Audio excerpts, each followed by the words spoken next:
Well, everybody, I've been gone the last couple days, but apparently, while I was gone, a pretty high-profile debate ended up going down, and apparently the lefty side of things ended up doing quite well, which is good news to hear, personally. Apparently, Emma Vineland, I actually don't know how to pronounce her last name, debated Tim Pool, and apparently she did well. Like, she apparently brought out, like, a pretty good performance. I have not seen it. I have not been spoiled on any of it. Not having Twitter anymore kind of helps with not getting spoiled on anything like this, so now I know, or now I don't know anything going into this. We'll find out how well she did. I'm eating ramen right now. That is dry. I love dry ramen. Do not judge me. Actually, you're free to judge me, but I will not care about your judgment, frankly. So yeah, let's hop right into it. I've been excited to watch this since I heard about it. Shows on Timcast IRL at Monday. I was talking like this, and then I figured I'd be fine by Tuesday, and then come Wednesday morning when I still couldn't talk, we were like, we need to call in the big guns, so we reached out to some people to see if they would guest host for us, and we got some people. We got the Jack and Seamus, so thank you all for that. This is the first The Culture War podcast we're doing live, as we're now getting into the purpose for what the show is. When we do shows on Timcast IRL at 8 or so p.m., we'll often have people come in who are either disagree with us on certain issues, and or that's primarily it. When they do, the show transforms from topical news into political and cultural debate. And so we decided we need to make a specific show that just handles those conversations and expands upon them so that we can actually get to the core of what people think, feel, why they want certain policies and why they don't. And a topical news show doesn't really work for that. So Friday mornings, here's what we're going to do. And we were posting this at 1 p.m. I will say, I have so much respect for everybody at the Majority Report. Like, the Majority Report and the people that work there don't really tend to have as many, like, fuck-ups as other lefty or, like, media groups tend to have, you know? Dave Rubin has had some cringe takes. Dave Rubin has had some bad fucking takes. We all know what TYT has been up to lately. They're posting some serious cringe lately. And then obviously you've got, like, Majority Report, the other one, like the other big one. And they just never miss. Like, they never seem to miss. They always seem to be talking about, like, keeping on the issue and being consistent. And they don't seem like they're grifting. And they seem very genuine and well-informed. And, like, they're not, like, they are leftists, but they're not leftists for the sake of being leftists. They're leftists because they're smart and they understand the world, and that has led them to their position. I really do have a lot of respect for the people at the Majority Report. I'm excited to see how this goes. But now we'll probably end up doing it live just because. So without further ado, without wasting any of your time, we've got two awesome guests. Sean, do you want to introduce yourself first? Oh, I'm Sean Fitzgerald. I do YouTube at The Actual Justice Warrior. I cover primarily criminal justice related issues, and I'm happy to be here for your maiden live voyage of the Culture War. If I ever go on Tim Pool's show, I am going to give him shit about having a basement underground skate park and not a basement underground shooting range. Can you fucking imagine being a conservative pundit who has the money to build an entire underground basement skate park and not instead or also making an underground shooting range? That is my dream. Personally, I thought this guy was a conservative. He's literally got an ammo box behind him. And Emma, would you like to introduce yourself? Yeah, I'm Emma Vigland. I'm the co-host of the Majority Report. Thanks so much, Tim, for having me on. I know that it was a little dicey with you and Sam in terms of him coming on, but I'm happy that you had me on. Honestly. Absolutely, I'm glad you came. Yeah, and it's. I just want to clear. Tim wouldn't have Sam Cedar on. Sam Cedar is, like, to right-wingers, probably the scariest of all of them at the Majority Report, so understandable. This up because I know that you didn't want to have Sam on because you called him a grifter, right? Yeah. And part of the reason that you called him that is because you said that we put your song through a filter on our show, and I just want you to know I was hosting that day. We don't have the technology to do that, so I did not do that. So there you go. Yeah, it was like, dude, it is wild how often Tim Pool calls people grifters. Like, Tim Pool is one of the most ready to call people grifters people out there, and it's just the biggest throwing of stones from glass houses you can possibly imagine. And he does it proudly and unironically. Yeah, I guess it takes one to know one, maybe. Stand up for you. The song, so that specific issue was the song we put out, played on your show, had like the mids ripped out of it. We don't have the technological ability to do that. We're just a bunch of leftists with like a soundboard. I promise you, nothing was intentional. You don't have Audacity? It's free. Well, no, the issue here is likely that I think what Tim is mad right now about is he's claiming that the Majority Report deceptively edited one of Tim Pool's songs to make it sound worse.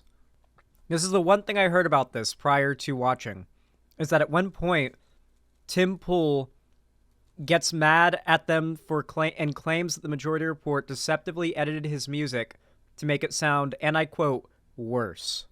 I guess that's what he's mad about right off the bat. Okay. No, I don't know anything about. If you don't have proper ingestion, then like the audio is going through a TV or something, it's going to sound really bad. Right. So if we were to like play music on the TV and then put the mics up to it, everything would be ripped out from it. And then if we were to say, listen how bad this sounds, it's misleading the average person into thinking that's what the song sounds like. But I played that, and look, I mean, we're here to have a great discussion, I think. But it's interesting that even though I played it, that was your justification for calling Sam a grifter. It's not, though. The issue with Sam was that I put out a tweet where I said, we try to invite people on the left all the time. They always say no. And then Sam tweeted, challenge accepted, or something to that effect, like, I'll come on. And I was like, oh, this is great, because, you know, Sam was actually the first person to ever shout me out, ever, in my career. Yeah. Praising me. And so I said, we will cover travel and accommodation. We'll fly you out. We'll take care of everything. Let me know what day works for you. And he said something like the 13th. And I was like, this is fantastic. And then he DM'd me and was like, I'm not coming on your show. And I was like, it was because of COVID restrictions. I've seen the DMs. I told him he should put it on. I've told him he should put it on Twitter, but he's too good of a guy. I mean, maybe. Well, no, I published all the DMs. Yeah. Because then what he did was, he then, it's mostly water under the bridge, but he made some comment about me backing out or something, and I was like, what are you talking about? Like, and then I messaged him. Tim Pool is full of shit. He's taking whatever excuse he can get, like every other conservative pundit, not to debate Sam Cedar. Sam Cedar is probably like, in the debate sphere, to give it like a comparison to MMO terms, if you left click on him, his nameplate where he would have his level, it's just a skull. There's nothing you can do.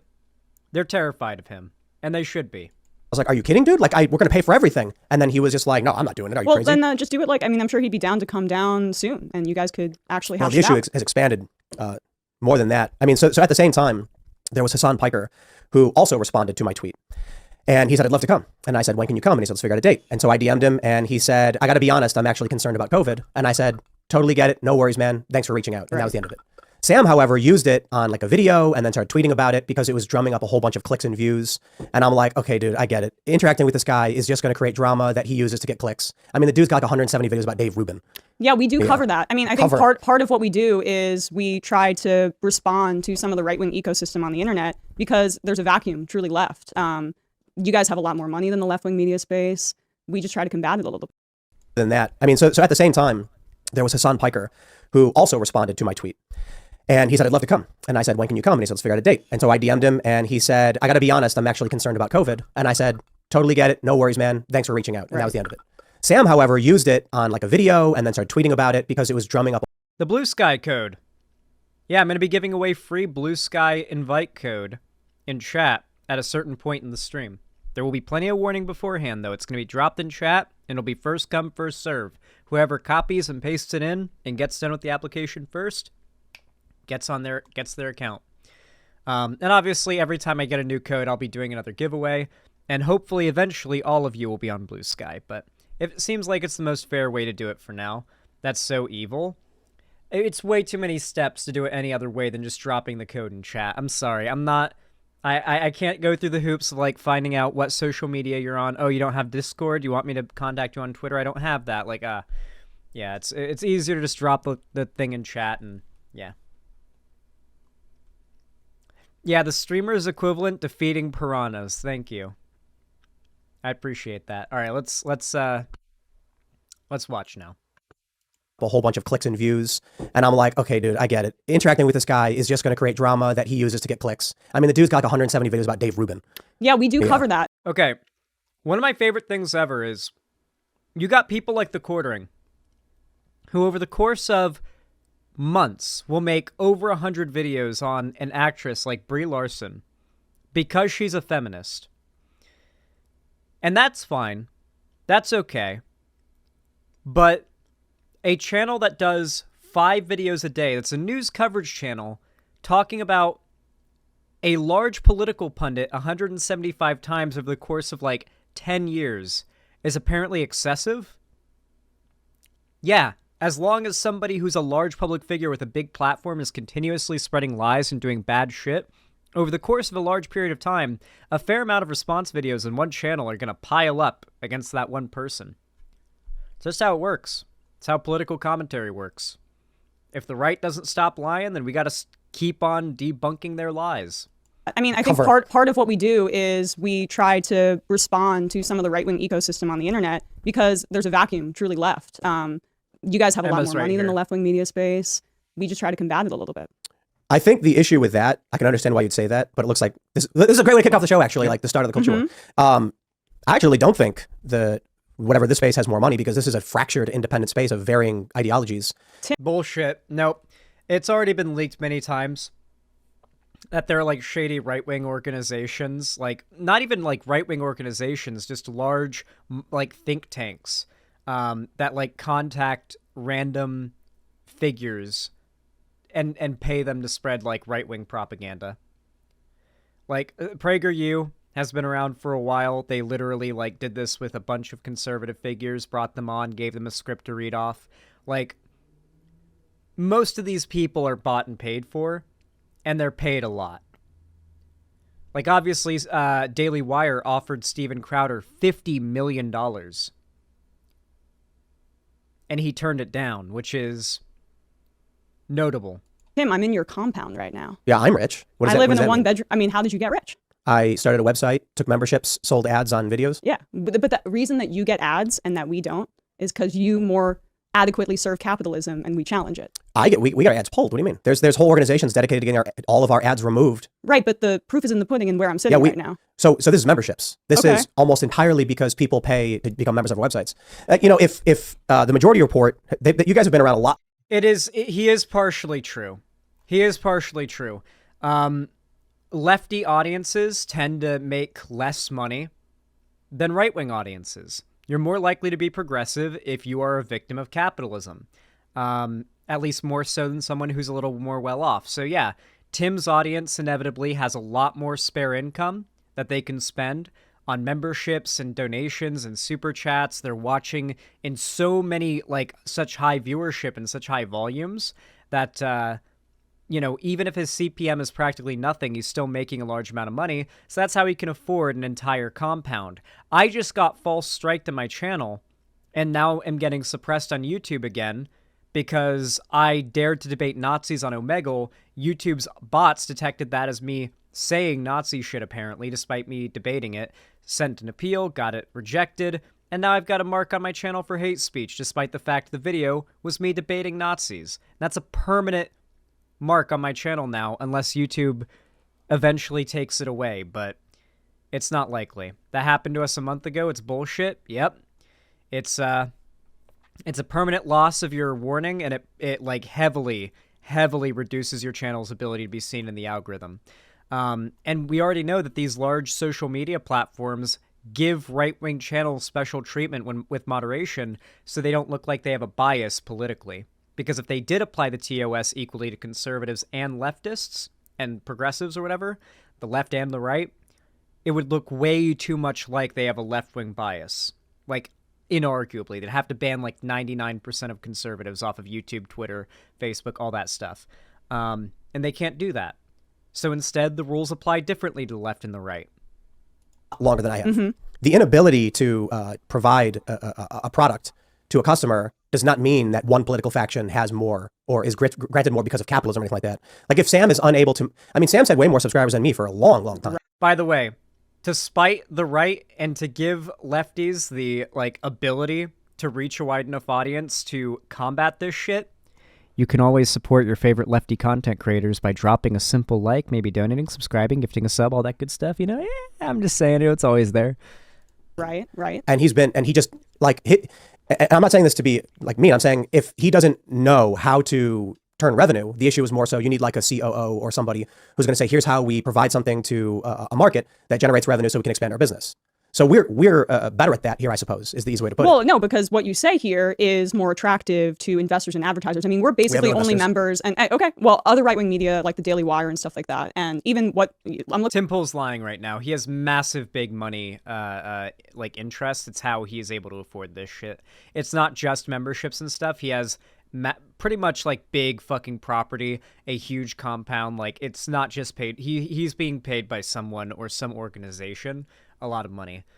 He hasn't materialized that as a content creator all on his own. He alone is not that big. Looking at the Rumble, what I don't know what you call that logo right there. Looks like a rectangle. Yeah, I mean that's a David Sachs. That's a venture capital backed venture, I believe. At the very least, Peter Thiel is involved and invested. Oh, yeah. Wait, there's no equivalent on the left. Why wouldn't you be able to get advertisers if like David Pakman and the Young Turks have advertisers? Your content's not like too. We do have advertisers. We just have advertisers that are a little bit more within our system of values, and we're trying to combat corporate greed. We don't have a ton of advertisers that I think. Like I've only ever taken one sponsorship before, and it was for a product that they sent me before the sponsorship to try out, and I was like, basically what made me decide, okay, I'll do a sponsorship for this is it was called the Coldest Water. And I still have the water bottle. I need to find it. It's in my pack. I never found it after like getting here. The water bottle like was advertised as this super fucking good water bottle that would keep your water cold for a very long time. And I was like, okay, let's see. So like at noon on a hot day when the AC had broken is when I'd gotten it. I filled it up with ice and water, like halfway with ice and halfway with water. And I like drank from it a little bit, but then I forgot about it and went back to drinking water bottles because I wasn't used to it yet. And I left it alone. And I fell asleep and I woke up, and a full like 30 hours later, I come into my room and I like notice it's sitting next to my computer. I'm like, oh shit. So I reach to grab it. It is ice cold to the touch. I unscrew it and I expect it to just be water and for it to just be like cold water still. No. The ice hasn't melted. There's still a pretty thick layer of unmelted ice in the surface of the water 30 hours later. It was a damn good water bottle, and after that I was like, fuck it, I'll take this sponsorship. I'll shill this shit. It's a good water bottle. It is. Think align with leftist, or we have advertisers that we try to include in terms of like leftist values as well. But just by the nature of left versus right, it's asymmetrical warfare. But honestly, Sam should just put you're passing on advertisers that don't align with your values. So like you have we do those the same options. Thing. We do literally. We have like 4 advertisers. Right. Like 4. Right. Okay. So the point that Emma is making is the right only cares about making money principally. And this is what I would say. I mean, you guys only really care about making money, in my opinion. So, like, obviously you have a lot of it. All of your opinions, your rhetoric, your, like, positions, your videos, and the way you go about everything is to maximize your ability to reach a wider audience, increase your value as a content creator so that you can either leverage more money from whoever's paying you or make more money from a wider audience. It's all for money. His rhetoric is curtailed specifically for no other reason than to maximize his paycheck. He's a loser who is lucked out with a life-changing amount of funds that he will have until the day he dies. That is all he is. The same as Elon Musk, the same as all these other fools who lucked the fuck out and ended up being rich enough that they're able to pretty much opt out of society. So our website has no advertisers, and it's almost entirely membership funded. Yeah, so I mean, look, everything here is because people give us $10 a month. We're really trying to cover politics on our program, and I think that that's what is like our central focus. I mean, why make a video about me and music? Well, I mean, it was a little fun because it was kind of funny. But I mean, Sam comes from a comedy background as well. I would say that I think you misrepresent what our show actually does. The first hour, the free hour of our program before we go to the membership portion, is one that we literally have experts on Social Security, on international politics. It's not, honestly, something that is conducive to, it's dry. It's not conducive necessarily to a ton of capital investment or advertisers. And we're trying to make a difference in the world. We don't have investment or, we have like 4 advertisers. Actually, we have 0 advertisers, and we got rid of them all. Okay. So we ended all of our advertisers. To be fair, on the podcast version of things, I think we have like 6. On the YouTube side of things, we've actually gotten rid of all advertisements. So now it's just like whatever YouTube does, they do. Right. And then we're starting our own companies. The reason we started our own coffee. What he means by that is YouTube puts mid-roll ads on the videos and the channel makes ad revenue if it's not been demonetized. Company It's because I'm not going to say the name of this person, but there are organizations that lie in order to get our ads pulled. And so that's happened to us. One example is that there's, well, I don't get into too much of it, but there's a group that has argued that I have claimed that Donald Trump won in 2020. And they've used that to raise tens of thousands of dollars. Bro has pushed the election was stolen conspiracy nonstop. To be fair, Tim has always been fairly careful in carrying as much water for the conspiracy theories as possible without outright saying that he believes in them clearly enough that you could get a direct quote. To be fair, I'm pretty sure. Maybe he has directly said it, but to be fair, he's usually pretty careful just to straddle the line. So I can understand how he might have at least the rhetorical ability to say that it was a lie, right? Because he's a weasel, of course. He's very good at being a weasel, though. Okay. I never said Donald Trump won in 2020. In fact, since Joe Biden got inaugurated, I said Trump lost, and these people need to accept it. Right. Well, you said there might be a race war. There was that. When did I say that? I'm not sure, but you also said that. I don't think that's a true thing. The 10-year-old who got an abortion, who was raped, you call that a hoax? Wait, no, hold on. No, I explicitly remember Tim Pool claiming the election was stolen. I remember Destiny went on there to debate Tim Pool, and we'll rewind it. I think something crazy just happened. I specifically remember Destiny went on there to debate Tim Pool, and they debated on the topic of the tallying, the vote tallying centers flooding, and claiming, isn't that very convenient, and like bring up a bunch of clips to try to say, oh, but isn't this weird? Isn't that convenient? Project Veritas said this and that. Like Project Veritas found all these discarded votes and ballots for Trump. Like he literally argued with Destiny about how the election was stolen from Trump. I'm pretty sure I remember this. I'm pretty sure we like watched that debate on stream. Remember, guys, Tim Pool's whole thing is that you are now in an environment where you can't fact check shit.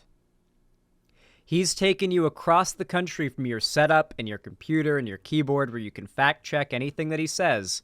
And now you're sitting there with nothing but your hands, twiddling your thumbs, having to debate every lie and anecdote that he brings up with you off the noggin.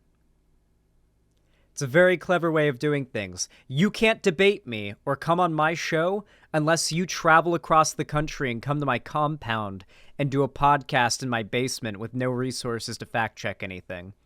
That is how Tim Pool does it. And if you refuse to do that, he'll say you're afraid to debate. That's unironically how he does it. He will not do debates or call-ins over video. And if you insist on doing that, he'll say, they know we don't do that, so this is just their way of cowering out. It's wild. It is wild. He will literally only debate you on, like, the most homest of turfs, where you literally can't even, like, Google and check if he's lying. You know, that doesn't make you wrong. It means that you literally don't have access to any resources to be like, hold on, Tim. Oh, that's bullshit, dude. You're completely lying. You actually did say that. He doesn't want that to be able to happen. That lie in order to get our ads pulled. And so that's happened to us. One example is that there's, well, I don't get into too much of it, but... Yeah, I actually will give Lance credit for this, even though Lance is an abuse defender. He brought papers. He brought, like, physical papers to the debate because he knew that he was going to be completely deprived of any resources that he could live check. Like, maybe they would allow him to have a phone, but you can't just fast phone Google the shit that's going on unless you're, like, maybe Destiny could, like, with his fast fucking typing skills. But, yeah, on the fly while debating on camera, it's going to be hard to, like, phone Google shit, right? It's a very predatory way of doing your challenges, right? But it helps you to sort of create a narrative, right? It creates an image. Yeah, and Lance like held the papers up to the camera. I'll give him credit for that, but also fuck Lance for the abuse defense and whatnot, and calling the victims of abuse malicious liars. There's a group that has argued that I have claimed that Donald Trump won in 2020. And they've used that to raise tens of thousands of dollars. Okay. I never said Donald Trump won in 2020. In fact, since Joe Biden got inaugurated, I said Trump lost, and these people need to accept it. Right. Well, you said there might be a race war. There was that. When did I say that? I'm not sure, but you also said that. I don't think that's a true thing. The 10-year-old who got an abortion, who was raped, you called that a hoax. Have you retracted that statement? So there's very deep context to that. What we're talking about when but I that's say been hoax, proven. I mean, charged. The rapist has been charged, and the doctor who provided the abortion fined. So this is a really good example of the problem in the culture war, I would say. See, you don't know what I actually said, because I didn't say what. This is the big problem in the culture war. People actually holding you to what you said. What you're describing. You did. I just watched it last night. Right. And so what I said was the fact that they politicized this to win a political point is the hoax, not that the child was abused. How does that constitute? One thing I will say is big ups already to Emma for being on the offensive. Because Emma has no doubt done her research on things Tim Pool has said. Tim Pool's job is to shotgun out. Or sorry, I should actually say machine gun out for a more accurate description. Non-stop bullshit propaganda day after day. Like a dozen videos per day. On one channel alone, there are more videos on their other channels, right? So Tim is just constantly saying a ton of bullshit.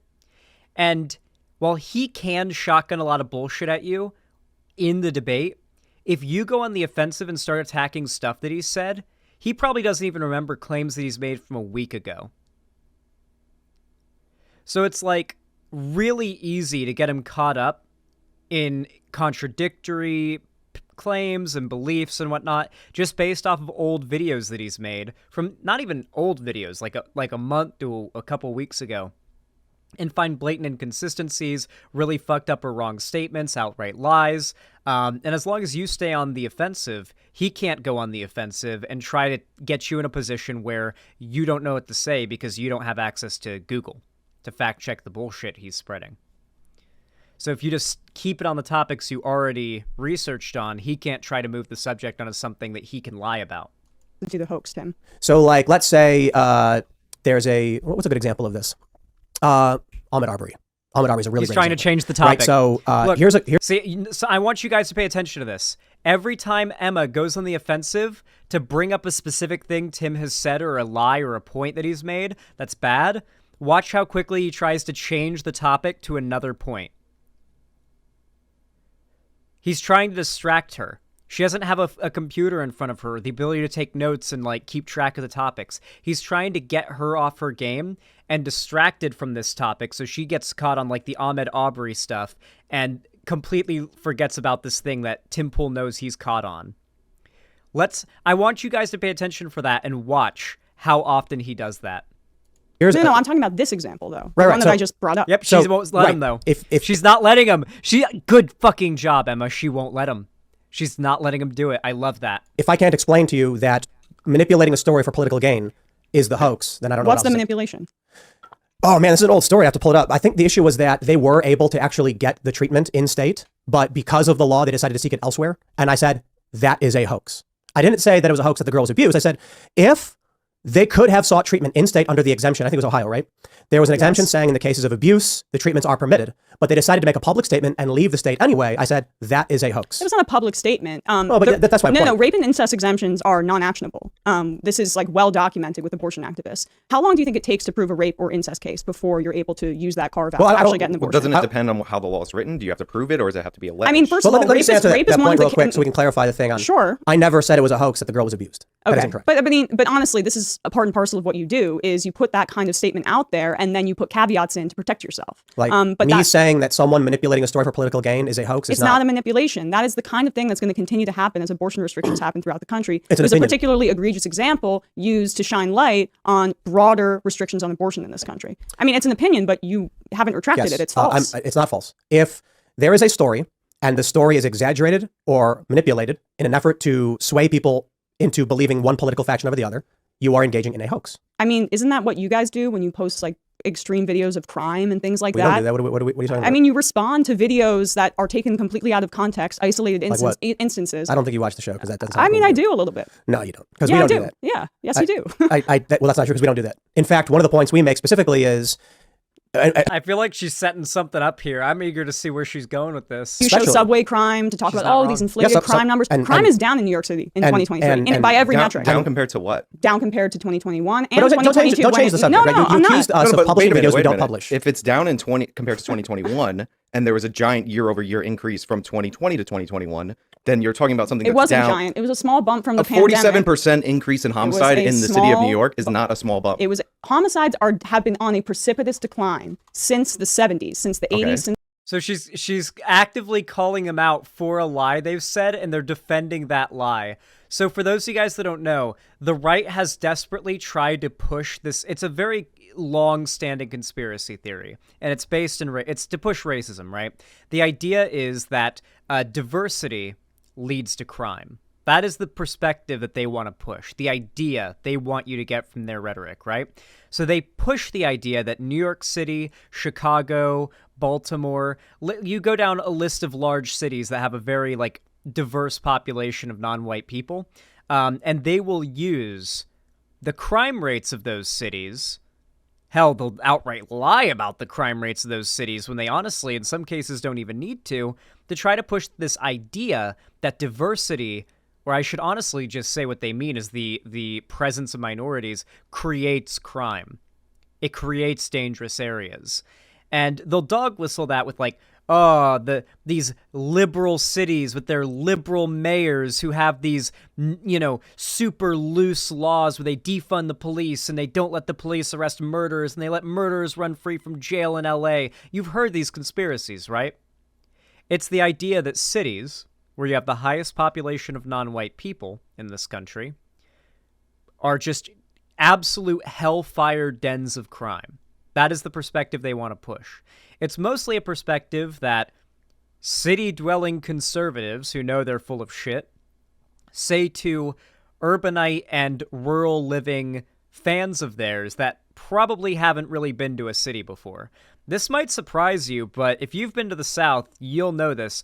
There are some people out there in the South, in the rural areas, living in trailer parks and little sub-trailer houses that have literally never seen a building more than 5 stories tall.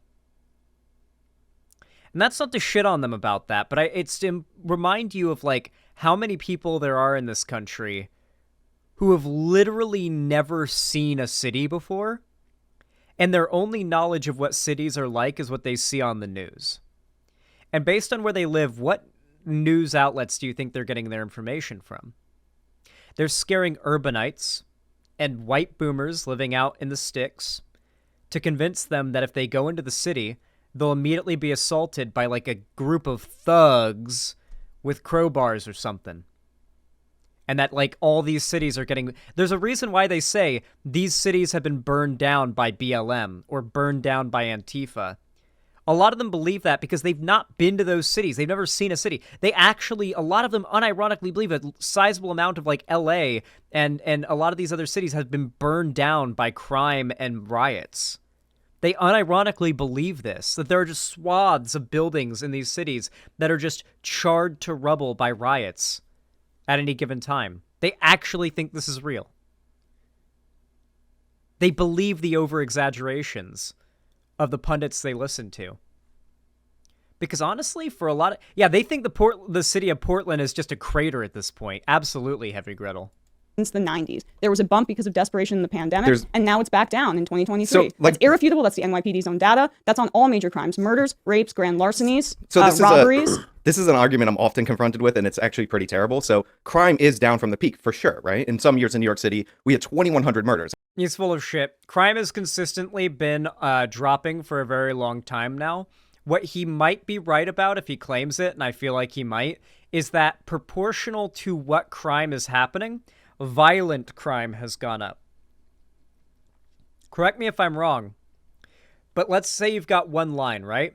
And this line is the crime line, right? That crime line is generally going down, but if you also had a line that was the violent crime line, that's kind of going up, but very tinily and gradually, and only within the margins of the overall decreasing crime rate. I'm going to be honest, I think an unironic big part of why crime is going down is that Zoomers are too lazy to commit crime. Let's be real. How many Zoomers do you know that would absolutely be, legit criminals if they weren't so lazy? Do you know how long it takes to rob a bank? Can you imagine a Zoomer spending like hours holding up hostages without like looking at their phone to watch some like Subway Surfers footage? Yeah, too much planning. Too much follow through. Like, dog, Zoomers don't have that type of motivation or like attention span or anything. Work ethic, it's ogre. So I think that's the largest ever in the history of the city of New York. However, my standard it's not as bad as the worst time in the history of the city of New York. When I see murders jump year over year from about 319 to 469. What do you mean year over year? The 2 years that I just year listed? over year, as in from 2020 to 2021. That would be a year over year increase. That is a dramatic increase, and it's the largest since I believe 2010. The greatest year over year increase of all time in the city of New York, by the way. But it's all the way back to 2010 numbers. It's down. Yeah, it's down compared to the increase, but it's not down compared to 2019. This was a once in a lifetime pandemic where people's desperation and their mental health was severely harmed. Remember, guys, to this day, conservatives are trying to argue that any negative outcomes caused by the pandemic were not real. Like, it's fucking insane that they actually are trying to claim, nah, that can't be explained by the pandemic that swept across the country, particularly cities with the densest population. Tons of people lost their jobs and couldn't afford rent. They had to do a rent freeze so that people wouldn't be evicted. Like an eviction moratorium, sorry. Like, Jesus Christ, we did stimulus checks. Donald Trump, of all people, had to back at least one of those stimulus checks, if I remember correctly. There was a point where Donald Trump even backed the stimulus checks at one point, if I remember correctly. Maybe just one of them. He might have been like in favor of a lesser one, but even Trump was in favor of backing the stimulus checks because they had to admit, okay, the country will literally die if we don't do this. Like, if we don't give like a basic lifeline of money to like everybody, like the country will literally die. People were out of work, and that kind of desperation leads to more crime. That's the reality. Plus, he wanted the credit, yeah. Of how crime works. Poverty leads to crime. I would imagine. imagine. This is inaccurate. Why do you think 25 people got shoved in front of trains last year? I don't know, dude. Well, that's a legitimate question. You're saying that you're saying poverty and desperation results in crime. I'm wondering why it is that you've had these homeless guys. They've been predominantly, I think it's almost entirely these homeless guys, shoving people in front of trains. Last year it was 25, and so that's a mental health problem. I mean, we do have a mental health problem. So the narrative is now homeless people are like so they hate homeless people. Listen, I live in Seattle, okay? The other day, I was walking to the vape store and I had to cross the street. And the guy across the street was a homeless man who lives in the bushes next to the sidewalk that I walk past when I go to the vape store. And now if he was just like regular old homeless guy hanging out, it wouldn't be a big deal. But he was screaming at random cars that were going by. And so me and my friend decided to take a different route. We just kind of went to the other side of the street because that guy was actively having a mental breakdown screaming at cars going by on the corner. So, listen, I've seen some crazy homeless people. I've seen some homeless people that, like, you know, you're like, whew, I wish you weren't in my neighborhood. Wow, okay. But that doesn't lead me to hating homeless people. And it shouldn't. But a lot of people, it makes them. A lot of people just outright hate homeless people because, like, every time they interact with homeless people is not a good interaction generally, right? Like, either they're being asked for money in, like, a uncomfortable feeling scenario. Maybe they're getting robbed. That happens. Maybe they've been attacked. Maybe they're seeing someone having a mental breakdown. But most homeless people, and here's the key, you never see them. You never hear about them. They don't bother you. Because they're just trying to survive, and they're normal people who have gotten into a really bad situation. The issue is, though, that a lot of people just, you don't even think about them, right? Like, a lot of people's opinion on homeless people is created by a filtered amount of experiences that is only naturally going to lead you to a negative opinion, right? If that should make a lot of sense to you, right? And so, because of that, because so many Americans just outright, by default, have a pretty negative opinion of homeless people, which, by the way, they, like, even conservatives shouldn't when you consider the percentage of Americans that are of homeless Americans that are veterans. But that aside, they want to turn homeless people into this boogeyman, right? For the urbanites, right? And the people who live in the sticks, to be like, oh yeah, these homeless people are literally so crazy and off the chain, and the government can't do anything about them. They will literally push you onto the train tracks, and you'll die if you go to New York City. That's the perspective of cities they want you to have. That you'll either be attacked by minorities, homeless people, raped or groomed by queer people. Like, that's really the narrative they want to create about cities to these boomers that live out in the suburbs and in rural areas. In this country, we have an issue with not having socialized healthcare, where people are unable to access healthcare, mental health care in particular, but also every other kind of healthcare. I mean, 28 million uninsured people in this country. That's a massive problem. I mean, what is your stance on Medicare for all and healthcare? I'm for universal healthcare. Oh, you are? Okay. Yeah, I think we'd have to have some kind of like basic coverage for universal standard, meaning like if you're having an episode, this is particularly where we bring you in, we help you. If you're broken bones, flu, things that it's like relatively simple and knowledge based. The challenge with it is that we got limited space, we got limited doctors, but, you know, I don't think we can function as a society if we have people just dying in the streets like we do with drug abuse and, you know. Well, then we should. He basically believes that, like, the system that we already have should continue. Guys, what he's describing is essentially the system we already have. You know that, right? If you have broken bones and you go to the emergency room, they have to take you in. If you're bleeding, like actively dying, and you go to the emergency room, they have to take you in. They make you stable, and they keep you there until you're, like, ready to go. They don't even let you leave the building outside of a wheelchair. They wheelchair you out of the building, and unless, like, you're not allowed to stand and walk out on your own. And then they bill you. And guess what? Medical bills aren't, like, legally enforced. I had an outstanding medical bill I didn't pay for, like, 5 years. It fucked up my credit a little bit, and my credit's long since recovered.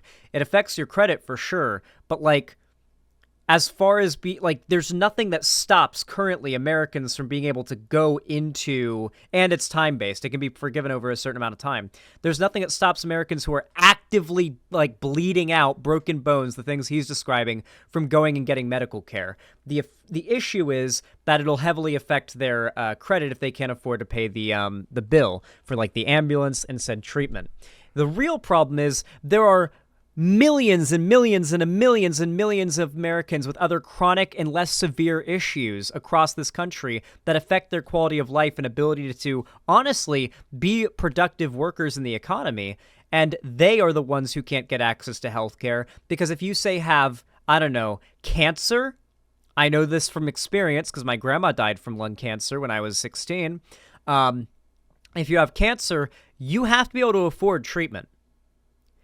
Otherwise, like, what my grandma had to do, because we didn't have money, and she certainly didn't have money, was if there was a night where she just couldn't breathe, she couldn't afford the equipment to be able to get breathing stuff, she would just call an ambulance and go to the hospital and stay there for as long as they'd let her stay, because she'd be on oxygen, and she'd get free food. And they'd send her home, and then when she had her next breathing issue, she'd go right back to the hospital, because that was the only way where she could get help. And eventually, she was able to get on an Obama-created program that allowed her to get treatment. But it was very late into her sickness, like months and months and months after we found out, and she did not live very long. She didn't even go into remission. She died within, like, less than 6 months. So that is the kind of issues that we're talking about here. People who have, like, a severed femoral artery are not being denied medical service to the hospital. They're going to the hospital, getting treated, and then going home with a massive medical bill that they may or may not be able to pay. And if they can't, good luck buying a house. Good luck buying a car. Good luck renting anything. That is how this country works. It is not... what Tim Pool's describing is not him, like, giving way to anything. He is literally describing the status quo in a tricky way here. Like, he literally isn't saying that he believes in universal healthcare of any kind here. He's describing the literal current exact system. You should promote housing first policies on your program. Like in Houston, what they did, there was a pilot program under Obama. It was a HUD grant. And they reduced homelessness by 63% over 10 years because they guaranteed housing. Do you think that the 25 examples that you cite last year, and there's like over 2 million subway riders a day. So you cherry picking that, I feel like is... It's not cherry picking.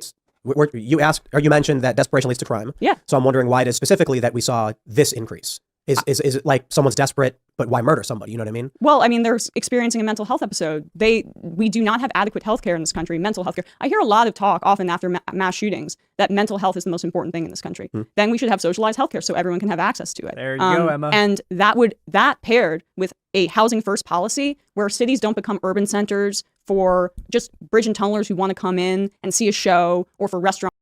I'm going to tell you this, okay? Do you know what would very quickly solve a massive amount of gun injuries, deaths, etc. in this country? The following policies, okay? No bans or anything like that. You start with what we have now as a basis, right? Right now we have, in most states, quite a few pretty good systems. Some states are a little cringe. Like, I agree with what they do here in Washington, where it's like, you hand over a shit ton of information to verify who you are. You have to verify you're a resident of the state, all that stuff. You get background checked, and then like a month later, after a month waiting period, you get your first gun, right? I think that's a pretty good system. I think that's completely reasonable to build on, right? I think on top of that, this would massively drop the amount of gun injuries and deaths in this country overnight. Would be if, alongside buying a gun, mandatory in every state across the country, every time you bought a gun, you had to be administered a test. Just like a driver's safety test. A test on paper, which, trust me, they already practically do that at a lot of ranges. It's not that hard. And a test physically. With said gun, demonstrating you know how to handle it and everything, and then you're allowed to take it home. Wait, they don't do that already? I have not heard of a place where they do that. There are ranges where they'll, and stores where they have a range where you can try it. Like, hey, you want to buy this gun? Okay, you've got the background check. Okay, good. All right, before you take it home, would you like to try it? You can buy some ammo here, and you can take it into the range and try it out. Like, they'll do that, but you're not required to try it out. It's like a bonus if you buy some ammo. Yeah, we don't have anything like that here. Literally a mandatory test and training, like a driver's license test that came along with at least buying your first, if not every gun. Holy shit. Overnight, that would have a big effect. Obviously, criminals would still get their hands on guns, just like criminals still get their hands on drugs. When drugs are illegal, if it's illegal for them to get their hands on guns. However,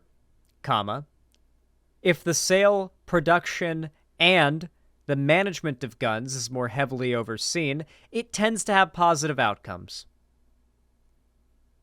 It tends to have more positive outcomes, right? The issue is there are a lot of loopholes, right? And that can be a problem as well.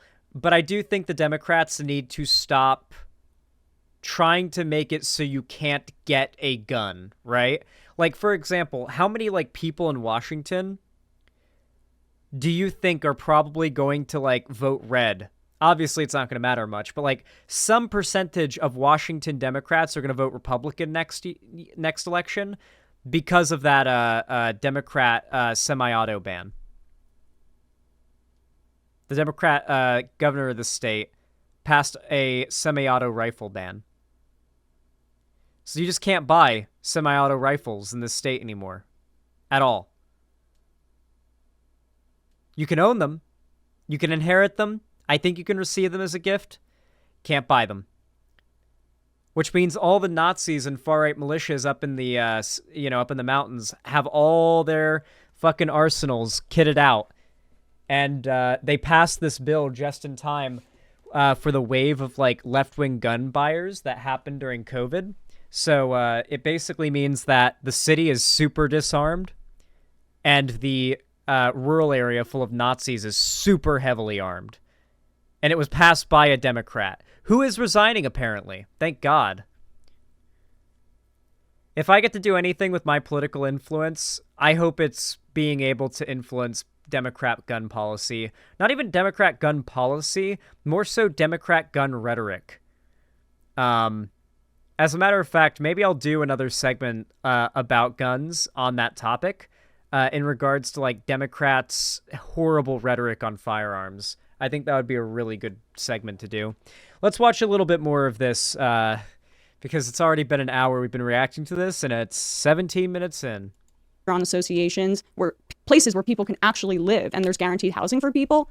If we were able to do that, we would be able to drastically reduce the crime that you guys are talking about. So when you're talking about poverty leading to crime, like what is that based on? Because after Prohibition was repealed, during the Great Depression, crime fell. During the Great Recession, people with your line of thinking thought we would see a crime spike nationwide. It didn't happen. You could actually look at the crime wave if you wanted to pull it up. That didn't occur. And that was the largest recession in the history of this country since the Great Depression. So what we've seen throughout American history is poverty not leading to crime. What we actually see is the opposite, that crime drives areas into poverty. We look at store closures across the country due to the fact that we have shop. He tried to argue the same thing in our debate in Texas. I actually technically Emma's wrong here. The actual thing that causes crime is not like poverty, but wealth disparity. So poverty right next to wealth, or upper middle class like level wealth, right? So it's like if you have like train tracks separating like a middle class neighborhood from like a really like low income neighborhood, you know, that is what leads to crime. And what he is trying to claim, which is something that like nobody who in sociology or criminology agrees on with him here, this is just a conservative conspiracy theory, is that the crime just happens, wink, wink. And also, I believe if anybody has the clip of it, by the way, in Texas, I looked him dead in the eye and said, it might not have been AJW. It might have been Nuance Bro. I forget which one of them it was. I was debating both of them. I said, okay, wait, if it's not wealth disparity or poverty that's causing the crime, and the crime or the poverty is a result of the crime, then what's causing the crime? Why are the criminals doing the crime? And you've just admitted that you believe that it's mostly minorities, black people, doing the crime in the cities. So what is it that's making the black people do crime, if not wealth disparity or poverty? And he just said, I don't know, you tell me. I was like, I'm asking you. And he said, well, now I'm asking you. I was just like, okay. If anyone could find that clip, it's really fucking good. It's a really good clip. It's my favorite, like, gold star, like, what's the term for it? Like, in Overwatch, when you get a play of the game. I feel like that was my play of a game, like, snapshot moment from that debate. Uplifting. That leads to decaying in the neighborhoods. When people abandon the neighborhoods and you see this blight, that has a psychological impact on people, and that drives people to commit these crimes. I mean, you're working backwards from the... No, you're actually working backwards. Wait, but no. Poverty, clearly, this is a very simple concept, leads to something like shoplifting. Why would someone shoplift based on a personal pathology? They're shoplifting because they're desperate. Not necessarily. Like, so we have a lot of lax shoplifting laws in California, for example. And what they find is we have a lot of organized retail theft because there's no consequences for it. It's profit. For instance, people are trying to make money, and they're desperate, and we have untold levels of income inequality in this country. Well, is it income inequality or poverty? Since the late 70s, 900%. That's the increase in CEO pay versus 12% for the working class in this country. You don't think that leads to levels of desperation? So wait, is income inequality the cause, or is poverty the cause? Because those are two different things. I mean, they go hand in hand. They do.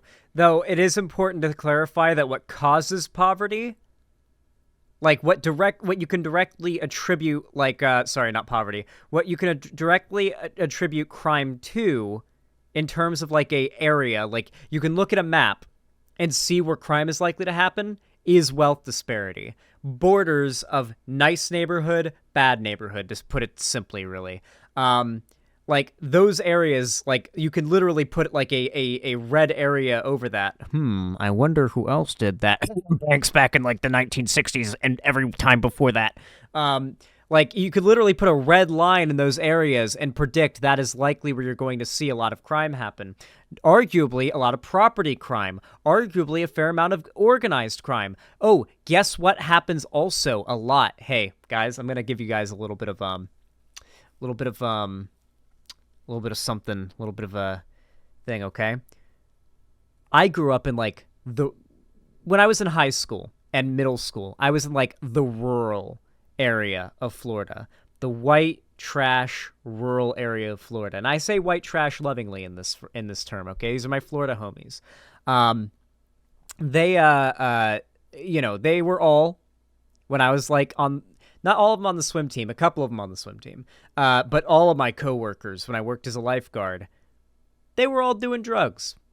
They were all, like, all of them were smoking weed for sure. Quite a few of them acid. A few of them were doing coke. Quite a fair amount of them were on meth. You know, it's a bunch of teenagers and 20-somethings working as lifeguards at a park, right? I was the only sober one there. I swear to God. I was the only sober one there as far as lifeguards go. Meath, Breaking Bad reference. But guess where they all went? All these white kids went to go buy drugs. They went to poorer, predominantly black neighborhoods. So you got like a big city where you've got like a nice neighborhood that's predominantly white, like very expensive, very redlined, that kind of thing. And then right across, say, a highway underpass or a bridge or a train tracks. If you've been in a lot of cities before, you know these are generally indicators of like separators where redlining has been done. You will directly be able to see, like that people, like there's no difference in the crime happening in one area or the other in certain respects. For example, drugs. For like a lot of these lower income areas and on these border areas, they get seen as like, oh yeah, a lot of non-white people are doing drugs and shit there. No, that's just where all the white people who also do a ton of drugs, because as we know from studies, like white people do just as much drugs as black people do, are going to go buy their drugs. And so who's more likely to get caught in that scenario? The person selling the drugs, who's non-white, or the person buying the drugs, who's white and wealthy, coming from the wealthy neighborhood? So many factors compound on top of each other to make it so the perception and the legal application of this penalization specifically targets non-white people. And then you've got this asshole who gets to say, actually, no, crime doesn't come from poverty. It's just that, like, brown people living near white people just kind of manifests crime. It just kind of spontaneously generates out of nowhere. Yeah. It's like, bro, come on. I know you're smarter than this because I've talked to you in real life. I know you're full of shit, dude. We really don't. Yes, they do. Because all the wealth is going towards the CEOs and to the billionaires in this country. But it's not a zero-sum economy. Down. But also, if income inequality is the driver of crime, then how come we saw a giant crime decline after the mid-90s when income inequality was going up? In fact, we saw this happen. Because despite the fact that income inequality has gone up, quality of living per your, like, level of income has still gone up. So a poor person, like somebody who is like really poor, barely scraping by to live back in the 80s, had a much harder life than a poor person getting by now in 2023. In some respects, the person in 2023 has it harder, but in a lot of other respects, a person in the 80s or 90s has it harder, such as, I don't know, lead paint on their walls. That's a good start. Yeah, there's that. You've obviously got the fact that this is before a ton of Democrat policies that help to expand, like the ability for kids to go to school and get a good education, free school lunches, not No Child Left Behind. There were like other learning programs that were actually pretty good that weren't like Bush's bullshit. There's like a bunch of stuff that like lead in our water. Yeah, that too. There are a lot of reasons why. For example, luxury goods. Luxury goods are something that have gotten cheaper since the 80s and 90s, in large part because of outsourcing. Recent world economic developments in regards to outsourcing manufacturing, particularly to China, Taiwan, a few other countries. I believe that India, a lot of stuff is manufactured in. Like, mostly China, though. The globalization of our manufacturing has led to luxury items becoming way cheaper on American markets. This is objectively true. It's why Donald Trump's tariffs on China were so destructive to American markets and American consumers in the end. Because China, being where a ton of our electronics, for example, are manufactured, means they're cheaper here because they exploit their workers even harder there. It's true. And so nowadays, poor people can't afford iPhones pretty often. There are a fair amount of poor people in this country that can't afford iPhones. When I say afford, I mean that in a very loose phrase. I mean, they can buy an iPhone. Like, they can get an iPhone. And that's something that's very different. And that's something that iPhones are dumb. I mean iPhone in, like, the most, like, broad sense. Like, a phone, like a cell phone, sorry. They can get a cell phone, right? And hell, in this day and age, a cell phone very well can be the difference between poverty and having, like, a pretty decent life. Like, if you don't have any access to the internet or, like, a phone or anything like that, being able to get a smartphone, like, that lets you apply for jobs. That lets you get in contact with people, call the police, call an ambulance, find out where food is, bring up a map. If you're homeless, that's so useful. Like, there's a lot of reasons why being poor now is just better than being poor back then. So despite the fact that it is a problem that being poor is becoming more common now and is becoming harder to not be poor, even if you are poor, things have become marginally better for poor people compared to back then. That does not mean that there should still be poor people who, on plenty of other levels, are not able to live a quality of life that is conducive with living in the most wealthy, successful, and powerful country on the planet. Been all the way to 2019. Can you repeat that? We had a giant crime decline from around 1995, 1996 nationwide from all the way to 2019, while income inequality was rising during that period of time. Right. So why would that occur if income inequality is driving crime? I mean, I'm not exactly sure, you're the expert, but I do know that you're saying that there. Not to mention, since then, think back to the 80s. Like, we're talking about we're talking about from the late 80s to the 90s, right? Up to now, right? 2019 and when COVID started. What else has happened since then? Multiple modern progressive Democrat presidents who have actually funded institutions and bills meant to expand access to mental health care. For example, my grandma had something called an Obama phone. My grandma was so poor. She literally sold, like, old antique items that she would, like, basically, like, pawn, I guess you would say, like flea market stuff. Like, she'd buy it cheap, sell it a little more expensive to somebody who knows its value. Like, buy it from someone who doesn't know how valuable it is at the flea market, sell it to someone that she knows how valuable it truly is, and then sell it for its actual value to someone who knows how much it's worth. That's what she would do. It was mostly, like, jewelry, like Native American, like, arrowheads and artifacts that we'd find in Florida. Like, me and my grandma did find a lot of, like, arrowheads and cool fucking Native American artifacts and riverbeds we might have sold at flea markets once or twice. That's what she had to do, and her quota was to make $100 a day, 5 days a week. She had to wake up at 5 a.m., pack everything into a van, like, and go to the flea market a couple hours away. I'd get a hot chocolate, she'd get a coffee, we'd pass the Clearwater Bridge, we'd go over it, and most of the flea markets were, like, in Clearwater in that area. We'd go to Webster, Wagon Wheel. If you're native to that area and you know the flea markets, you'll know what those are. Webster was a big one. And we'd sell shit, and she'd be trying to make enough money just to keep the lights on, just to keep the bills paid, just to pay off her mortgage, which she eventually was able to do. But she was basically working tirelessly. Tirelessly, she would work. And she had not enough money to afford basic luxury stuff, right? She didn't even have cable or internet, right? She couldn't afford it. She just didn't have the money to afford cable or internet. So for a long time, she just had VHS tapes and a VCR player when they did that whole, like, no more free cable channels thing. If you guys remember, like, if you're American, you might remember, like, it used to be if you didn't buy cable, you had, like, 64 free channels. And then they just said, yeah, we're making it so you now have to buy some kind of box to get, like, any channels at all, but it'll be better quality. And it was like, what? And then it went down to being, like, 3 channels, and they're, like, fuzzy as fuck.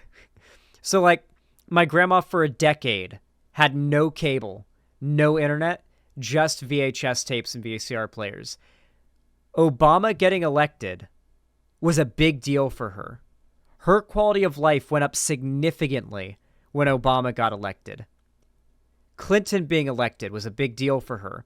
Democrats, like knowing someone who, like having someone in my family who was like really poor. Was she conservative? No, she heavily. My mom was a Hillary supporter during the primaries. My grandma was an Obama supporter. I went with both of them to the polls to vote.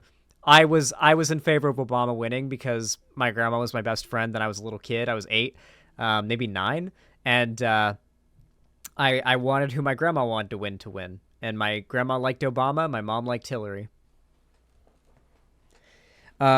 So yeah, my grandma's always been a Democrat. Also, I'm pretty sure my grandma was bi or at least a lesbian, if I'm being completely honest. I'm gonna be really, really honest. My mom also concurs. But yeah, that said though, was she masked? No, not really. I mean, not necessarily. But yeah, basically, she had like an Obama phone, as she called it. She got it because of a program for like free flip phones, and she needed that thing. Like it was her only way of cellular like communication, texting, all that. Like in a lot of ways, she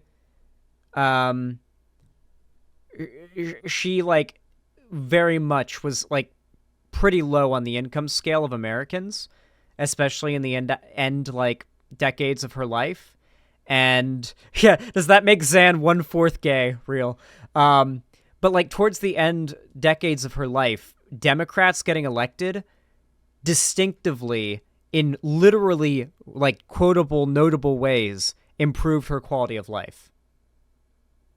So honestly, the reason why crime has gone down is because some more Democrats have gotten elected. That's why. There was an increase in crime in 2021 and 2022, and it doesn't matter now that it's going back down to 2023 levels. This is just New York I City. can't see this. Yeah. I just pulled up New York City. Look at that. Right. Exactly. So at the start of 1990, crime was at its highest, and it dropped rather massively into just before 2000, where it continued to decline. And then from 2019 into 2020, we see a huge increase. That's pre-pandemic. Right. So there's a couple interesting things to point out there. No, to be clear, that's not pre-pandemic. That's the year-over-year increase. So it would be in the year 2020. To be clear, so 2019 would be the low number. The increase actually, the draw is before 2020, meaning that could be 2018 to 19. No, Tim, do you not know how to read charts?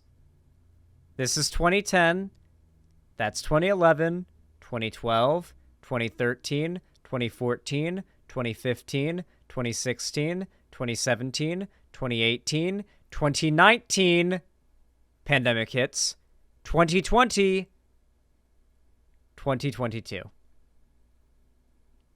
Tim, you've destroyed yourself with your own chart. Even actual Justice Warrior is calling out Tim's bullshit on this because the chart itself disproves what Tim is claiming. This chart shows you that crime has been on a steady decline in New York City until COVID hit, where we saw a, let's be honest, not that terrible spike in crime. We're literally back to 2010 levels, which were themselves already on a steady decrease down heavily from what we saw in the 90s. Look at this spike. This is economic anxiety at work here. One thing they'll point to is murders, an increase in violent murder-like crime. Like, oh, how can income inequality lead to more murders? And it's like, well, are you aware of organized crime? Like, don't you think, like, if the, like, or all organized crime is happening for money, murder happens in organized crime, and a time where economic anxieties are higher, gangs, mafias, like any criminal organization, cartels, are going to be doing more violence and crime than ever because there's more necessity for money. So yeah, like obviously you're going to see a proportional spike across the board in all crimes, not just ones that can be directly in your mind, obviously tied to economic anxiety.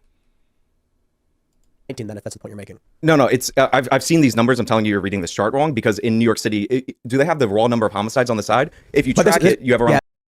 There it is. I knew he would bring up murders. I knew he would bring up killings. That's their go-to. Ah, yes. All right. Well, okay. So the crime rates do suggest that they went up with COVID, but if they were non-money related crimes, non-profit related crimes, then that destroys the idea that they did it because they're poor. And it's like, what about gang shootouts? If you've got a bunch of young kids who are now like growing into like 17, 18, 19 in a pandemic in the city, their parents got fired, they're probably going to have no other choice than to join a gang. And that's going to lead to things like gang shootouts and whatnot, which, hey, guess what? They know is the case. I know they know that's the case. Because conservatives know and use this point as an argument against the statistic that in this country, the number one cause of death of children is gun violence. It's because if you say that to a conservative, they will reply, oh, no, but that stat counts up to the age of 17, and the majority of those deaths are gang-related violence of teenage kids. And it's like, oh, so their lives don't matter all of a sudden, but also that clearly denotes the fact that they know what is actually causing the crime. People get involved with organized crime for the same reasons they do other kinds of crime. Money. They need money. They can't afford to live. What about school shootings? Well, that one is directly tied in with, well, there are a lot of ways in which economic anxiety can cause a school shooting, let's be real, but there are a lot of other social factors that most of them involve, let's be real, right-wing radicalization. Most school shooters end up either being a Nazi, far-right, or an incel, or like they did it because they were bullied, or just overall, they're just mentally ill. Just downright mentally ill. Like, yeah, that's not really... That's not really tied to the same factors, I feel. But, you know. Yeah, this is just murders right here. Right. Guys, you have about 300, and then it jumps to about 469. Oh, yeah. I mean, crime dropped everywhere throughout the country since lead gasoline was outlawed. There is a massive connection, lead paint, lead gasoline predominantly affecting poor and lower income people, which probably did contribute to some of the increase in volatility in that. Well, I completely agree. I read that report. It was fascinating that when we started taking lead out of the atmosphere, crime started to drop. But that would also make the argument that it's not poverty driving crime. It was like chemical imbalance or something. It's both. It's absolutely both. Well, I think it would play a role. Like the lead would play a role because it was in gasoline, so it was in the air. And yeah, so it's impacting everyone. It depresses brain function and things like that. True. Yeah. But I think public policy has a huge impact as well because again, we saw. Well, lead in your system also increases aggression and reduces decision making. It has several long-term effects that increase the likelihood of becoming a criminal, and a violent one on top of that.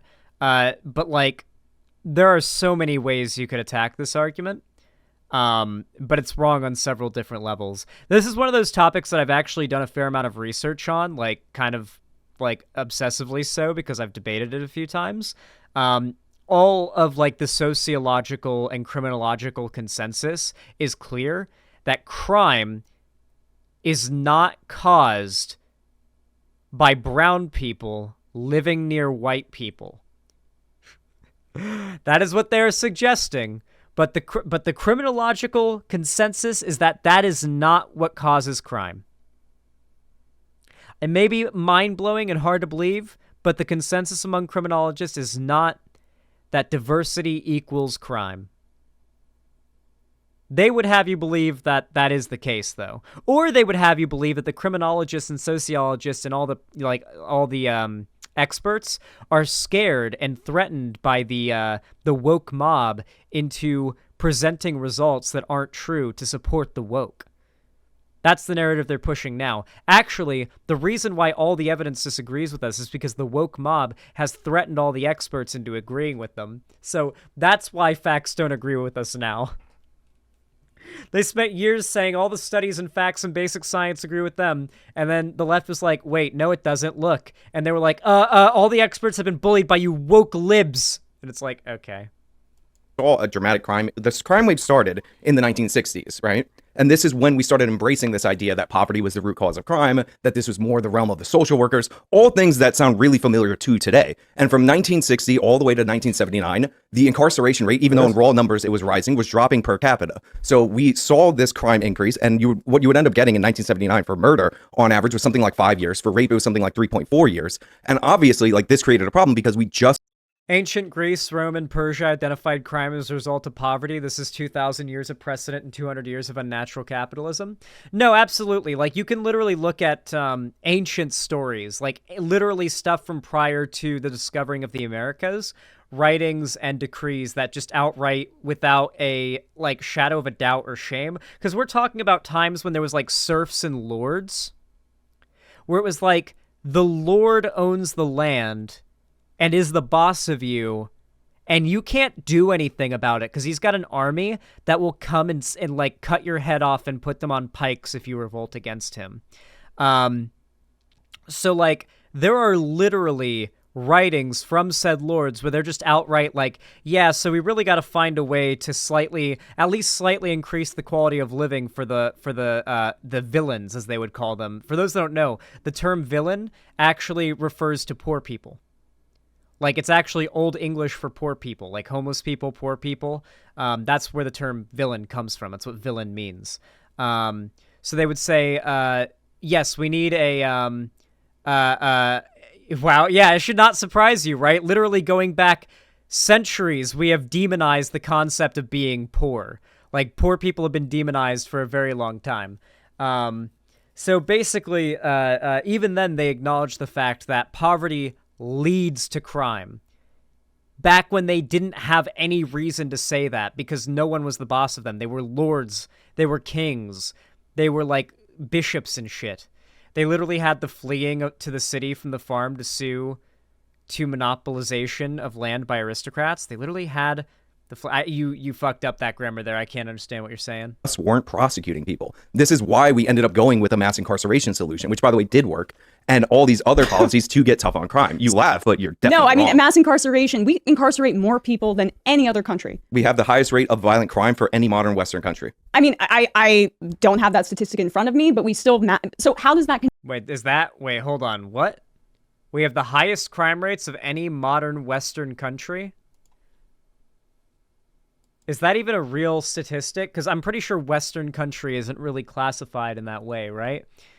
Highest crime rate modern Western country. Let's see if he's quoting something like Breitbart or something like that.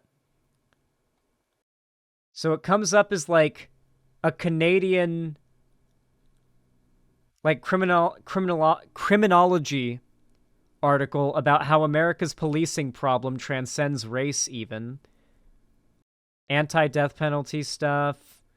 Yeah, there is absolutely nothing coming up here that backs that up.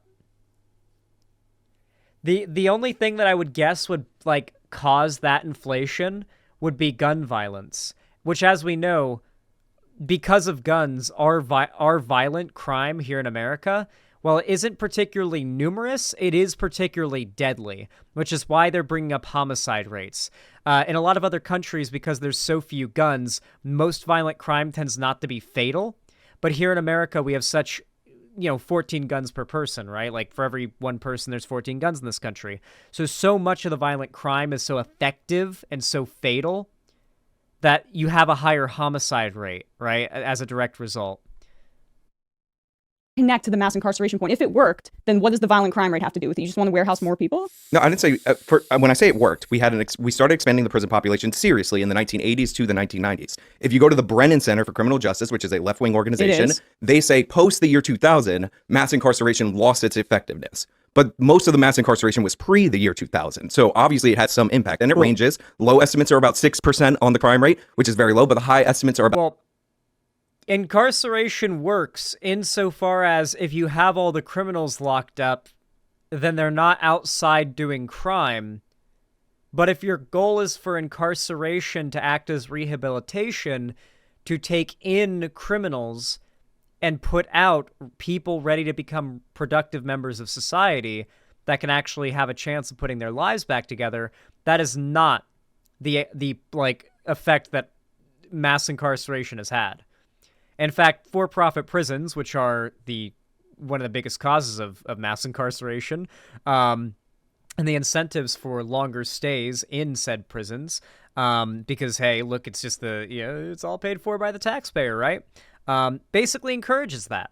Encourages, like, harsher sentences, particularly, oftentimes, due to bias, which has been shown to exist, and this is a consensus among criminologists, in the court system. Oh, you better believe in the court system, white and black people have it very differently, with a lot of crimes. Holy shit. I think the statistic is a black person who has been accused of committing murder against a white person is like several times more likely to get the death penalty than vice versa. Like several times more likely to get the death penalty than vice versa. Than if a white person murdered a black person. That white person is not anywhere near as likely to get the death penalty than a black person who did the same thing but to a white person. And that's just one example. And that is like indisputable, overwhelming consensus. About 30%. And the reason it worked is because the philosophy behind mass incarceration is pretty simple. What you're trying to do is incapacitate criminals, because the same criminals are often reoffending. You brought up shoplifting earlier. You can actually... The reason why we have such high recidivism rates in this country, that's what that's called, by the way, recidivism. That's when you get out of prison after committing a crime and you go right back in because you commit another one. The reason for that is in this country, if you go to jail or you go to prison, you need to become a criminal to survive. If somebody is falsely accused of a crime and goes into prison or jail falsely and they didn't commit any crimes, by the time they get out, they will be a criminal. There's not a single person who was innocent that went into prison and didn't come out a criminal. The reason for that is that you pretty much have to be a criminal and break the law to survive in prison. Because if you're, for example, a snitch, you may be killed. That'll happen. Zanny, you forgot about Chelsea Manning? What are we talking about? What? Why? What? I've seen people who purposefully did things to go back to prison the same day they were released, Sanderhall. People don't feel prepared for regular life after being in prison. That happens, but that's not very common.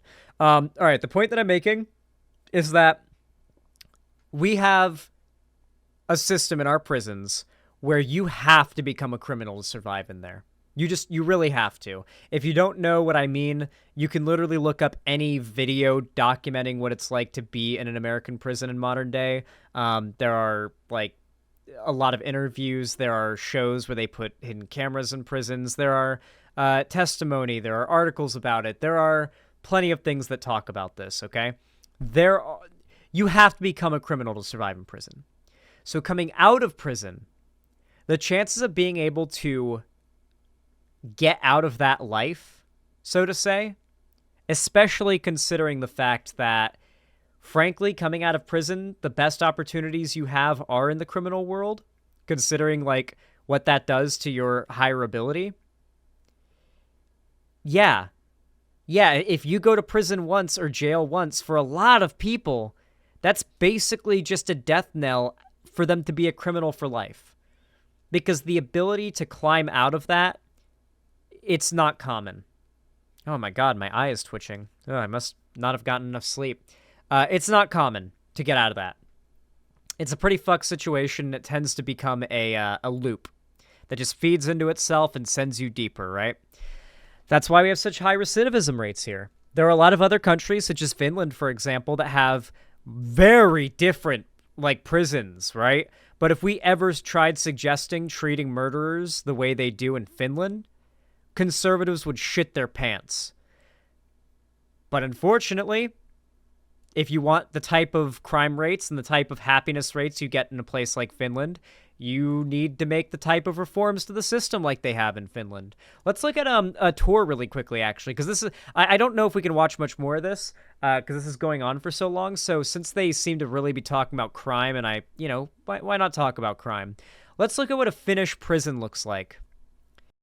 Yeah, this is from Insider News. I think I've seen this one. This one Bro, this is a look at, like, probably not the standard of what incarceration is like in Finland. I feel like this is way too, like, idyllic and utopian for this to be, like, the bog standard of how incarceration goes in Finland. I feel like this has to be, like, you've really demonstrated you're on good behavior, which is, of course, you know, like, what you want, right? But the fact that this is an option, if you show that you're actually, like, willing to be a cooperative, like, penitent, you know, like, reformative person in incarceration, I think it's nice this is possible. So let's watch this. Prisoners in Finland live in open prisons where they learn tech skills. This man is serving a life sentence for murder. I'm sorry, I'm a little body conscious, as you can see. I've gained a few pounds. A dip in the frozen lake behind the prison is part of his regular workout routine. No problem. It's okay. Okay. I like how it kind of like... Welcome to life. I like how the camera there just kind of like hovered on his cock for a minute. Like the cameraman was just like hovering over his cock. Listen, you gotta get the... you gotta like raise your watch time with both demographic groups in the YouTube algorithm, right? Because the demographics in YouTube will tell you how many of your audience are women and how many are men. Trying to increase that women demographic watch time on Insider News, I see. One of Finland's open prisons. Yeah, there is like a... To be fair, there is like a gene that women have that like makes them attracted to murderers and serial killers. I don't know what it is, but like the man and then man serial killer and the women are soy facing meme is 100% true. It's completely true. That incel meme is so spot on. I guess I don't have that gene. Yeah, you're just scared because I'm calling y'all out. There are no cell blocks here, just dormitories. Inmates come and go in their own cars. When Matty isn't at the nearby university campus, he's in his dorm room, studying for a career in tech. Some entrepreneurship books, marketing books, user experience, all kinds of digital and IT studies. And we have this kind of normality principle that prisoners should be treated equally, even though they are prisoners, but they should have access to same services and rights as other citizens. In recent years, Finland has been named the happiest and safest country in the world. Sale? Oh shit, yeah. Citizens here enjoy generous public benefits.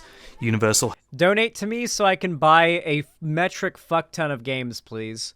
If the Steam Summer Sale has started, please donate lots of money to me so I can afford a lot of games with like a very small amount of money. What kind of deals are we seeing on the Steam Summer Sale this year? Healthcare, subsidized daycare for children, and free college tuition. Promotional... Yeah, no, conservatives would literally, like, actually start marching in the streets and killing, like, Democrat voters if like, a Democrat won and tried to, like, make these reforms. Like, the Republicans would literally get their guns and take to the streets. They would die before they'd see these changes come to this country. Films like this, produced by Finland's Criminal Sanctions Agency, document how prisoners are eased back into society, with work opportunities and help from counsellors. And the incarceration rate here is one of the lowest in Europe, a quarter of what it was in 1950. In Finland, only 1 in 3 former convicts ends up back in prison. Wow, it's almost like if you have a good reformative incarceration system that takes in criminals and spits out productive members of society, very few of them tend to go back to prison and remain lifelong prisoners. And hey, this stat accounts for, like, when this guy here, the 1 in 3, go back in again, then 1 in 3 still get out. So, like, there's plenty of people who like who are in this third category, this 1 in 3, who end up going like to prison twice, but then they end up getting their life together, right? Like, this system works. It does. Reformative incarceration works. Prison Compare that to the United States, where 2 out of 3 get locked up again within 2 years of release. A 2018 bill included sentencing reforms meant to reduce what is referred to as recidivism. Yep, this was actually something that Donald Trump passed, and a big reason why in prison, a large amount of prisoners actually like Trump. Donald Trump did pass quite a few bills for popularity reasons to, improve the quality of life of prisoners, and quite a few of them to be able to get out early, depending on how much time they've served. I don't remember the exact specifics, but it was like if you'd served... if you had over a 10-year sentence and you'd served 10 of it, you'd been on good behavior, plus some other shit, you could get out early.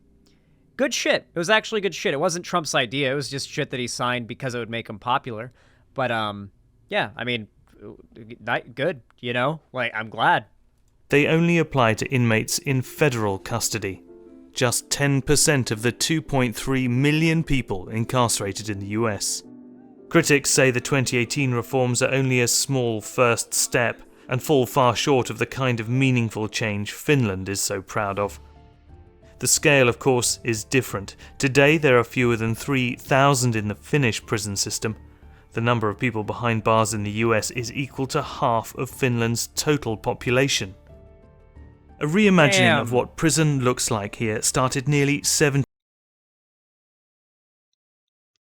Our prison population is half of Finland's population. That slide was anti-America. We need to invade it. True.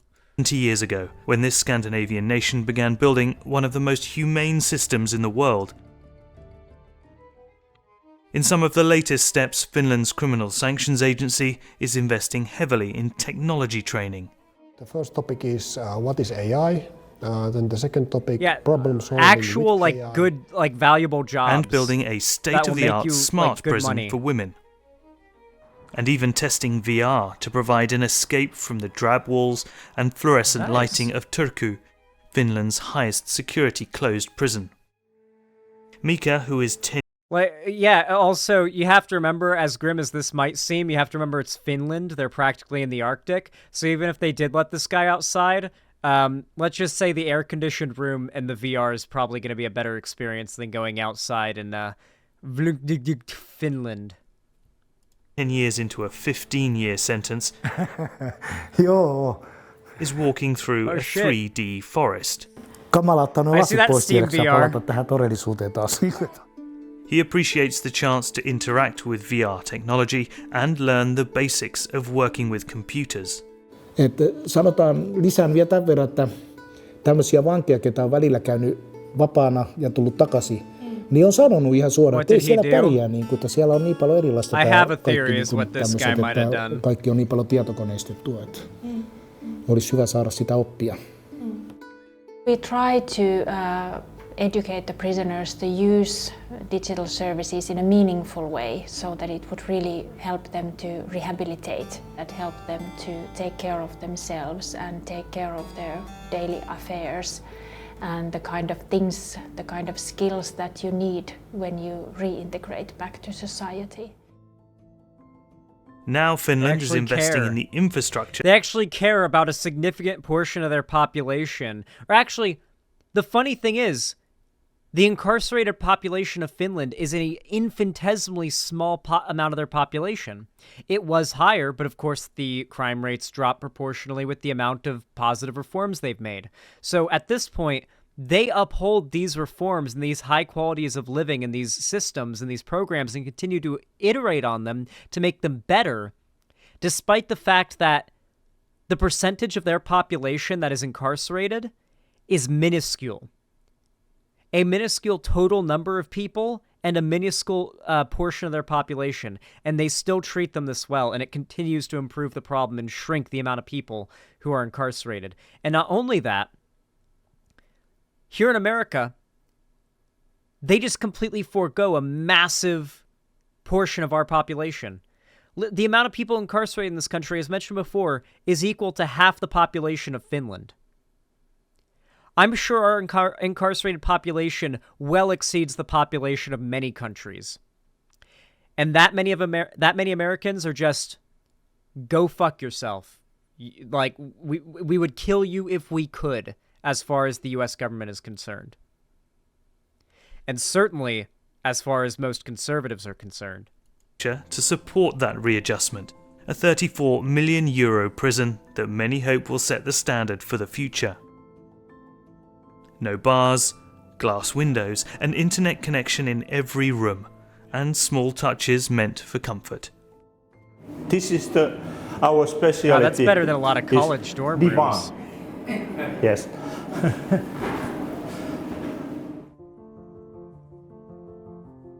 When it opens in this fall, the brand new facility in Hämeenlinna is expected to be Europe's most high-tech women's prison. But just across the road, a reminder of the past. The old facility, built in 1972, once housed both men and Let's women. See how familiar this it looks shut down to in America. 2019 Wow, after an American years of prison. disrepair, mold, and other reasons. I like how this is just straight up an American prison.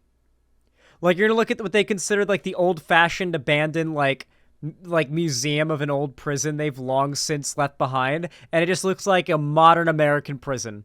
They consider the way that we do things barbaric. This was before toilet. What the fuck? I'm on the verge of tears. It's wild how many Americans actually haven't even been exposed to the reality of, like, how good it is in the countries that put in place the policies the left supports. Like, we don't even just have America as an example of how many bad things happen when the right is in control. We have places like Finland and Sweden to point to as examples of what happens when the good people are in control.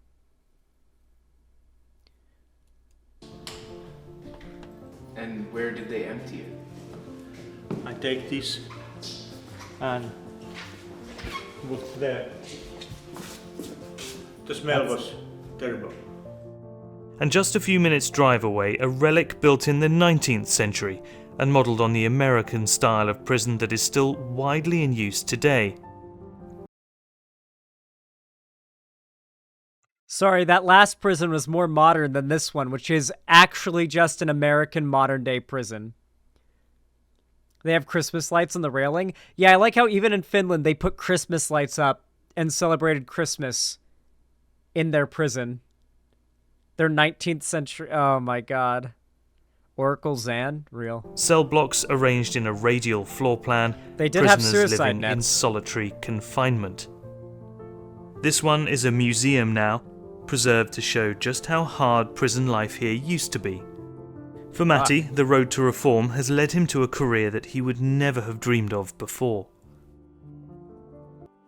They get, like, outside He connected time. with Reactor, a digital agency that designs online education courses. When they Like the prisoners, if they're really well behaved, get, like, during their sentence, designated amounts of outside time where they get to, like, leave the prison and go do things and come back at, like, a set time. And if they, obviously, I imagine they lose those privileges if they don't come back at the right time. So they're probably, you know, they have to be very responsible with it. But, like, could you imagine that? Like, being well-behaved enough that you get to take a field trip to, like, go, like, get a snack at your favorite restaurant and just have a day to, like, be free again and, like, go back as, like, a bit of a vacation, like, once a month or once every other week. Prison is basically their apartment. Yeah, because the purpose isn't to punish retributively and torture people as a punishment for committing crime. It's a recognition of the fact that the state should not have the authority to torture and kill you because you broke its rules. But to recognize that it is very imperative that everybody follow those rules for society to function. So we need to put them into a safe, controlled environment where they're not miserable, they're not being tortured, they're not being killed, but they are controlled and they're not able to hurt anybody, and they can be rehabilitated and given the skills they need to participate in society and help make society better. Not be a group of people that we hatefully scorn and send off to rot and die in a hole and maybe be let out. But when they do come back out into society and be criminals or be poor, another two groups of people that we demonize and despise in this country, and then right back in again. Crazy how, like, reform, like leftist reform, tends to have positive effects on everything across the board. They heard he was participating in this story. They invited him to give some feedback on the program. eager to hear, like, what did you think about the first course? What was your general impression about it? It was shown quite simply what is AI, what isn't AI. So that was really good, and kind of like show that it's not about magic. Seeing him in this meeting, it's easy to forget that Matty is still serving out his sentence for murder. In that time, he hopes to complete a university degree and start a business. One way to get starting a business while serving time employed for murder is, of course, self-employment. So, and a lot of prisoners have already the entrepreneurial mindset. Based on Matty's recommendation, they basically put you through business school. Like, part of being in prison, like, they put you through essentially business school for free. So that when you come out, you literally, like, you've got, like, quite a bit of experience. And you can even get, like, additional degrees. In, like, a very safe, controlled, and, like, productive, conducive to education environment, you know? Reactor is planning to add an entrepreneurship course to the prison curriculum. It has like enforced my trust in also like this Finnish prison system, where like giving chances to put people like you, like it's awesome. After the meeting, Matty heads back to Louka prison, but he is excited for the future. Reminder: in this country, felons can't even vote. Think about that. We take away felons' right to vote. Many of you on surface level, you think about that and you don't even like. You don't even think about it for a second. You're just like, yeah, duh, of course you would. Like, you wouldn't want criminals to be able to vote. But really think about it for a minute. Why? Why would it be bad for felons to have the right to vote? Yeah, like, what are they going to do? Vote for the crime party? They're going to vote in pro-crime laws? Like, what? But you could still be president even if you're a felon, too. That's the thing. Yeah, it's just very blatant. It's very blatant. Not to mention, and the reason why, hey, do you guys know the reason why you can't vote if you're a felon? You guys know why, right? You guys know why. Let me bring it up word for word. In 1863, President Lincoln issued the Emancipation Proclamation, declaring all persons held as slaves within any state or designated part of a state, the people whereof shall then be in rebellion against the United States, shall be then therein henceforward and forever free. Nonetheless, the Emancipation Proclamation did not end slavery in the nation, since it only applied to areas of the Confederacy currently in the state of rebellion, and not even the loyal border states that remained in the Union. Go down a little bit, go down a little bit. Neither slavery nor involuntary, this is the word for word of the amendment, neither slavery nor involuntary servitude, except as a punishment for crime, whereof the party shall have been duly convicted, shall exist within the United States, or any place subject to their jurisdiction. That's right. The 13th Amendment downright says, word for word, slavery is not allowed except as a punishment for crime. Legally, prisoners in this country are actual, unironic slaves. At the beginning of my sentence, which is why they do not have the right to vote, I thought that there can only be negative things in being in prison, that basically life is over. But I think you should give people a chance. That's the most important thing. Very good. I agree with that message. Conservatives do not, though. Tim Pool does not. And I really do like how Emma did here. I'm so sad I stunlocked so hard and talked so much over it because we're only 23 minutes in and it's 2.5 hours long. We got to cut it off here because, you know, we can't watch it all. I'll definitely finish it, though, off stream because I really do think she did well so far. And I'm curious to see how much so she wipes the floor with Tim. But yeah, thank you for watching.